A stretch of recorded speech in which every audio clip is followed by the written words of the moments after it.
Repeat చేస్తున్నాము. భగవంతుడు వ్యక్తి కాదు, ఒక శక్తి. అందుకే ఇందులో యదా యదా హి ధర్మస్య గ్లానిర్భవతి భారతః అని. సో ఇక్కడ ఎప్పుడెప్పుడు ధర్మాన్ని నిందిస్తామో, సో ధర్మాన్ని నిందించడం అంటే మనకు స్వధర్మం ఏంటో తెలుసు. ఆ స్వధర్మాన్ని మనం నిందిస్తున్నాం. శాంతి పనిచేయదు, ప్రేమ పనిచేయదు. పవిత్రత అంటే శరీరానికి వర్తింపజేసేశారు. మనసా వాచా కర్మన 3 రకాలుగా పవిత్రంగా ఉండాలి. సో జ్ఞానం అంటే స్థూల జ్ఞానానికి వెళ్ళిపోయారు. సుఖం అంటే అందరూ మనకి ఏ పని పాట లేకుండా చేతిలోకి తెచ్చిస్తే అలా కూర్చుని తినేసి మొత్తం శరీరం పనికి రాకుండా చేసేసి ఆ బాడీలో స్టిఫ్నెస్ వచ్చేస్తే రోగాలు వస్తే భగవంతుడు ఏం చెయ్యట్లేదని అనుకోవడాన్ని సుఖం అనుకున్నాము.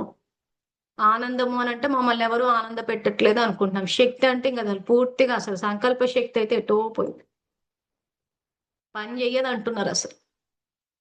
సో ధర్మాన్ని నిందిస్తున్నాం, నిజాయితీ పని చేయదు అంటున్నాం. ఆ రకంగా ధర్మాన్ని నిందించినప్పుడు ఏమైపోతుందంటే అధర్మం పెరిగిపోతుంది, క్రోధము, ద్వేషము. అప్పుడు నన్ను నేను సృజించుకుని వస్తా అంటూ. సో ఈ శ్లోకం మీద ధర్మాన్ని నిందించడము, అధర్మం పెరగడం మీద మనం ఆల్రెడీ ఎపిసోడ్స్ చెప్పుకుంటున్నాం, కానీ దీని మీద ఇంకొంచెం విస్తారంగా వెళ్లాల్సిన అవసరం ఉంది. సో కాబట్టి ఈ రోజు ఈ క్లాస్ ఇక్కడికి సమాప్తి చేస్తున్నాను. సో ఈ 4వ అధ్యాయంలో ఇంకా శ్లోకాలు ఉన్నాయి భగవంతుడు అవతరణకు సంబంధించినవి. సో ఎవరికైనా ఈ ఎపిసోడ్ మీద ఏమైనా ప్రశ్నలు ఉంటే గ్రూప్ లో మెసేజ్ పెట్టండి లేదా కాల్ చేయండి. సో ఈ క్లాసెస్ ద్వారా మళ్ళీ సందేహాలు నివృత్తి చేస్తాము.